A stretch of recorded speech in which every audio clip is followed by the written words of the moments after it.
pertama, materi dari kami adalah konsep demokrasi. Jadi, demokrasi yang pertama itu berasal dari kata demos dan kratos yang berasal dari negara Yunani. Nah, di situ demos artinya adalah rakyat dan kratos kekuatan atau kekuasaan. Jadi secara tidak langsung demokrasi berarti kekuasaan rakyat. Lalu di Indonesia sendiri, Negara Kesatuan Republik Indonesia melakukan ataupun menjalankan asas negara yaitu demokrasi, yaitu kekuasaan oleh rakyat. Nah, di sini di negara kita tentunya demokrasi bisa dilihat dari cara pemilihan perwakilan rakyat yang terpilih yang sudah berusia 17 tahun dapat memilih ataupun menggunakan hak suaranya. Untuk itu, pemilu di sini ataupun di negara kita harus yang sudah berusia 17 tahun. Lalu pemilihan di Indonesia sendiri berlangsung untuk kepemimpinan yaitu 5 tahun sekali untuk pemilihan presiden yang dilakukan oleh negara kita, dan juga menganut luber jurdil untuk pemilu atau pemilihan wakil-wakil rakyat yang akan dipilih oleh rakyat.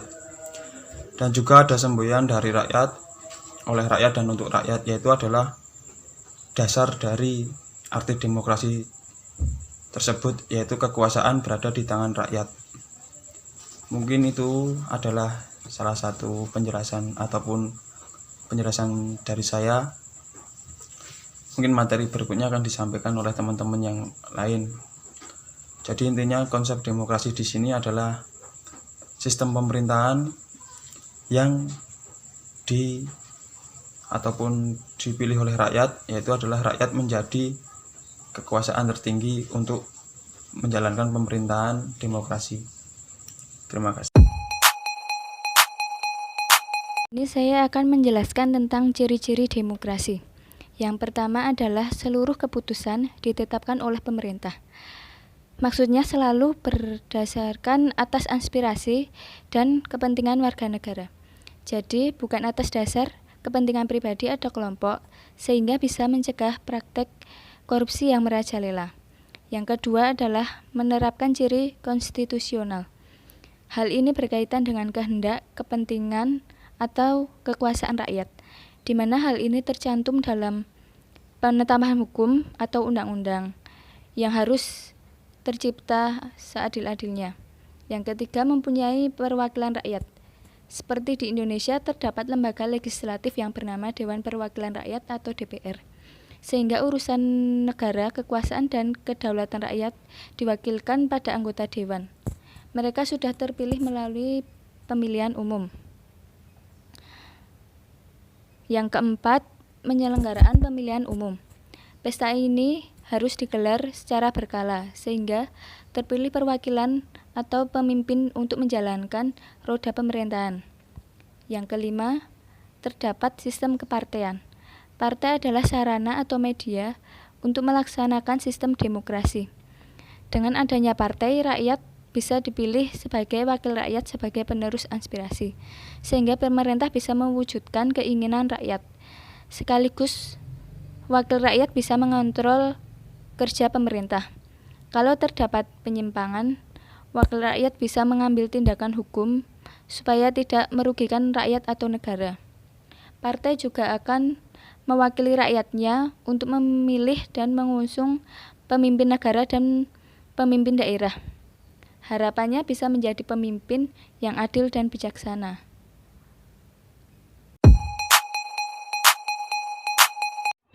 Prinsip demokrasi Pancasila.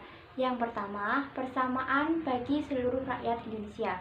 Berarti, seluruh rakyat Indonesia memiliki hak dan kewajiban yang sama dan sejajar. Tidak hanya pada bidang politik saja, tetapi terdapat bidang hukum, ekonomi, sosial. Persamaan ini diharapkan mampu memberikan keadilan bagi seluruh rakyat Indonesia. Yang kedua, keseimbangan antara hak dan kewajiban.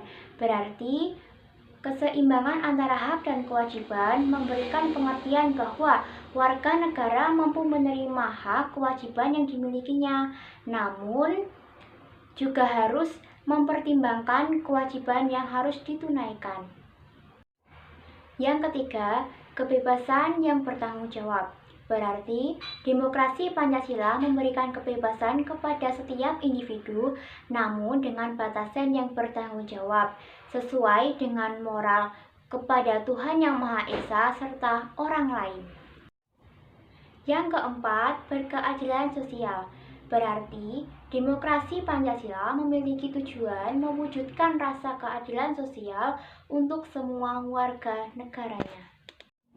Dan yang kelima, musyawarah untuk mufakat. Berarti, landasan gotong royong dan kebersamaan merupakan dasar pengambilan keputusan dengan musyawarah dengan menempatkan kepentingan umum di atas kepentingan pribadi. Di sini saya akan menjelaskan tentang macam-macam demokrasi. Yang pertama ada demokrasi parlementer, di mana demokrasi ini memiliki kekuasaan tertinggi dalam sistem pemerintahannya. Ciri-ciri demokrasi ini, kekuasaannya dikuasai oleh presiden, dan kekuasaan eksekutif presiden ditunjuk langsung oleh lembaga legislatif.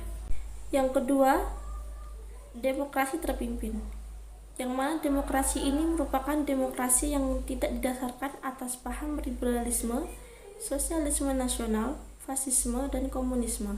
Akan tetapi demokrasi ini menggunakan dasar keinginan luhur yang tercantum dalam Undang-Undang Dasar 1945 pada bagian pembukaan.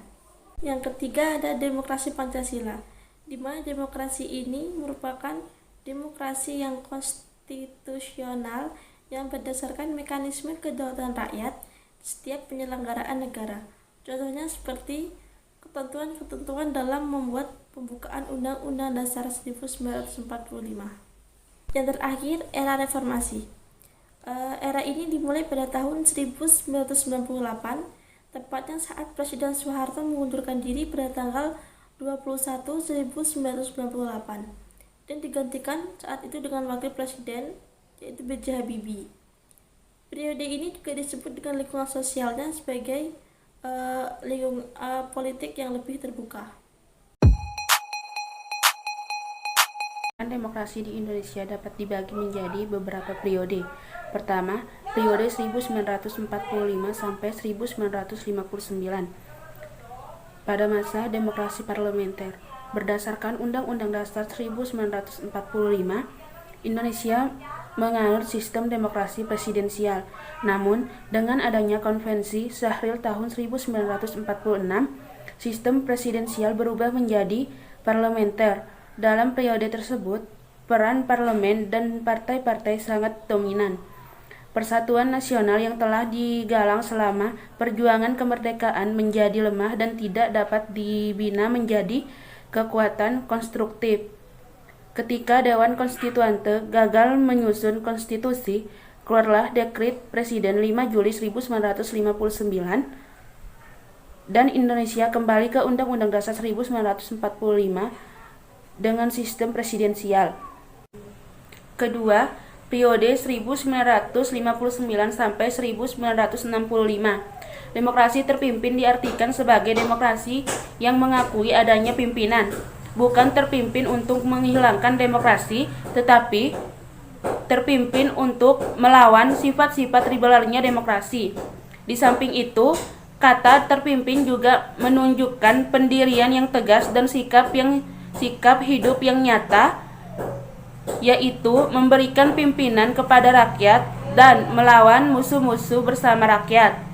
Ketiga, periode 1966 sampai 1998. Di bawah Orde Baru, demokrasi Indonesia diberi label demokrasi Pancasila. Namun demikian, dalam prakteknya justru lebih represif dan otoriter dibandingkan Orde Lama.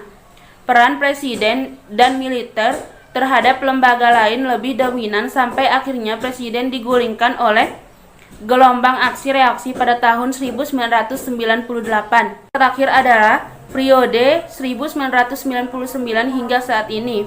Sejak tumbangnya rezim Orde Baru, bangsa Indonesia mulai mencoba menggeser bandul demokrasi ke arah kanan atau ke demokrasi penuh.